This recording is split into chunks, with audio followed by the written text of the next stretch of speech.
think it's recording. Oh, what's up, team? I was just reviewing some footage from the car build series. Thank you for watching that.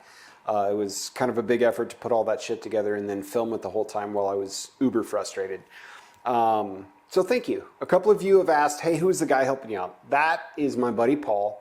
And the story goes, Paul drove down with me, experienced all the bullshit with the car, helped me put all the parts on the car together here in the garage. And then the plan was for him to buy like some random shit box that he found on the internet and then drive home with it. Like, so he was just gonna let the good times keep rolling for his own road trip adventure.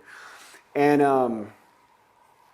I caught some B-roll of it when we picked it up and all that stuff. And I wanted to put this up as a car enthusiast, as somebody who enjoys, Nissans and stuff like that, for all of you to experience with us, kind of Paul's journey in a very microcosm fashion. So basically this whole video is to say thank you, Paul. From my heart to yours, man. This car would not be functional, even close to where it is right now without all of your help. I appreciate you a lot, dude.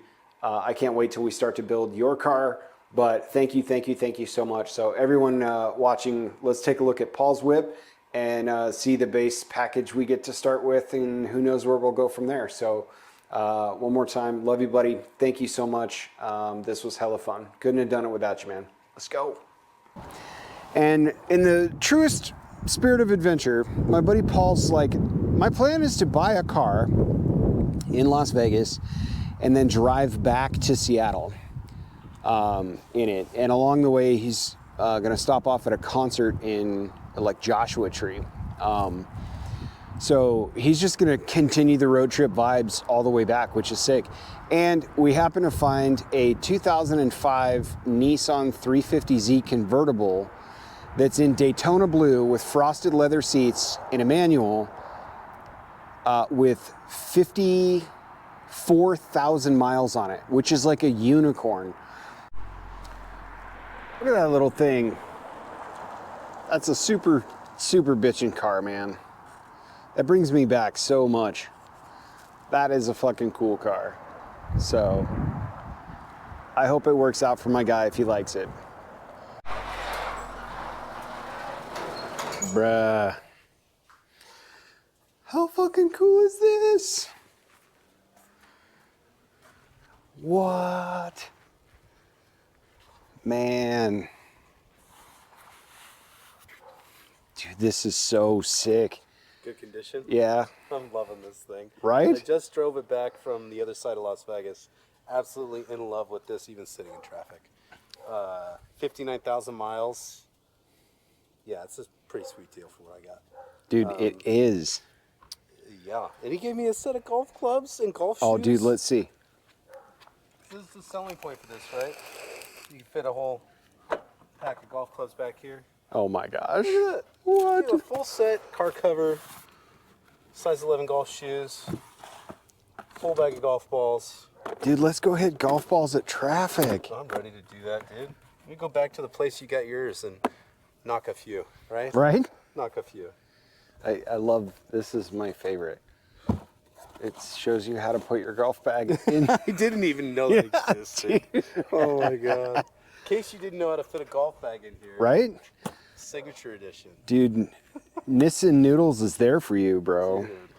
Dude. All right. Well, this will probably be a quick one, but I think we're pretty hyped. Tonight we decided to spend a few hours bringing some life back into the paint and working over the interior. And I gotta say, like, this is the cleanest 2005Z I've seen at all in probably the last decade or more. Seriously. Super garage kept. Very tasteful mods, if any at all. And my God, man. I think my boy's stoked. Are you stoked? I'm stoked, man. Like, so stoked. I'm very happy for you. Like, this is beautiful, beautiful stuff. Like, obviously, you can see here, there's, let's see if I can get it on the camera, some touch-up paint. Right. Get some light in there. There you go. Right there and right there. There's a couple of little spots, right? And it's got a couple of little goobers. There's one down here. right along here. Boop. And then a couple more up here. But to be honest with you, man, like, There's a lot of rock chips, but they're all very, very tiny. Yeah. But I think in the bigger scheme of things, in the condition this car is in, I'm probably just going to repaint the whole front. yeah, just have them repaint it and then blend it out. Yep. And then if you're saving up and going big, you could even get, these are resurfaceable if you take them off the car and actually just spend time polishing them out.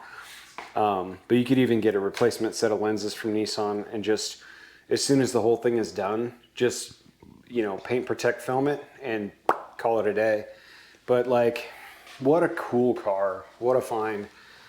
It's got all the original everything, Including the DVD player, original. disc changer, Original owner's manual. original owner's manual.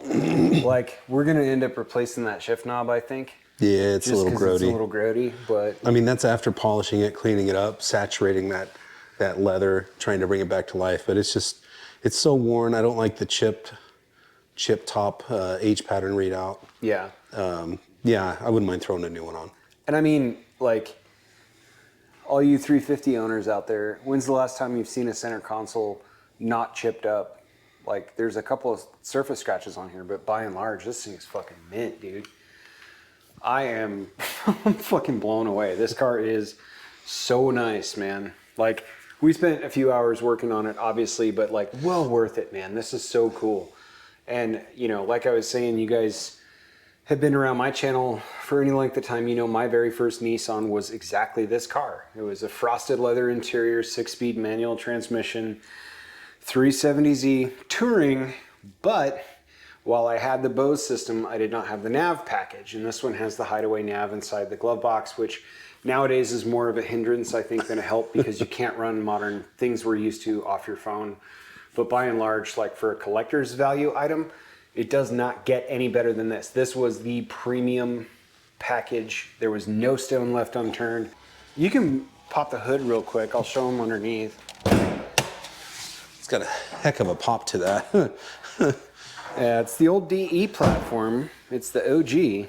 I haven't looked at the oil or done any of the mechanical check stuff, but by and large, like, I mean, this fucking, it's a nice car. This is a super nice car. I'm wildly jealous that he lucked out and found this thing, because he's like, yeah, I'm just gonna buy some shit box to go home in. Like, and he found a fucking dope car. The original plan was a 2007 328i that guys from Austin, Texas were driving on a road trip. I didn't know this until they called me to explain their interesting predicament about being able to show the car. Yeah. They're not getting here until the 30th, and I'm leaving the 25th. So it's like a 5-day difference. Otherwise, it worked out. But what these guys did, they pulled their money together. I think it was like one of the guys' family's car, been maintained very well from the dealership. They did all the maintenance for the 200,000 mile, and they had actually listed it with the estimated total mileage after their trip. I thought that was pretty cool. Yeah. I liked it for the story aspect of it. Right. Like, it went from one impulse purchase road trip with friends to another impulse purchase road trip from friends to go home in. Yep. And like just continued the chapter story. But this is a fucking museum piece that he got a banging deal on. He now owns it outright. And it has 60,000 miles. Perspective, when I owned this car, I had 185,000 miles on mine. So, my God, all the seals were cracked. Everything that was plastic was broken. I mean, it was on its last leg, and it showed me a good time, and I love that car. I just wanted to take a minute to appreciate this with Paul, to show this to all of you. This car has quite a story. It was a barn find by the guy that sold it to you. Yeah. And now you're the third owner, and basically you can tell the story, but he's like an Uber driver and doesn't drive this no more because he's bought has Teslas now. Model 3 that he already purchased, and he's got a Y already on order. It needs room in the garage, and he's kind of moved on from ICE engines and wanted this to go to a good home. He had a couple people kicking tires at it, and with it being 59,000 miles, I was surprised. But he actually had started bidding. He listed it at 14, and I was talking to him when it was at 12.7. So glad I just kind of stumbled upon it. Yeah. Well, the original owner was San Jose. I guess the lady, elderly lady, when she sold it to him, she was in her 70s. But it was a barn find, literally in the barn, and had hay in the car that he had to clean out a little bit. I can't imagine it being too bad with how immaculate that interior is right now. But Yeah. he saw that go up for sale. He had been looking, just like you've been looking for your Nismo. Yeah. He was looking for a 350 manual. And the second he found it, he called her and said, "Hey, I'm on an airplane. I bought a ticket. I'm coming with cash. I'll be there in a couple hours." So he flew out, picked this thing up, drove it right home. And I believe he's had it for, what did the Carfax say? For 2020? 2020, so 3 years. Yeah.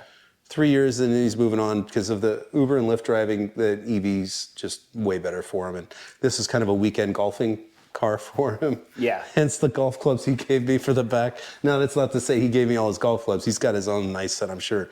It was very nice of him to hook me up with his spare set of golf clubs and some golfing shoes. But really nice to know the backstory and have all the documentation.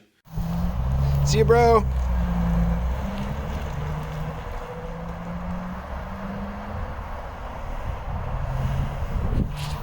Awesome.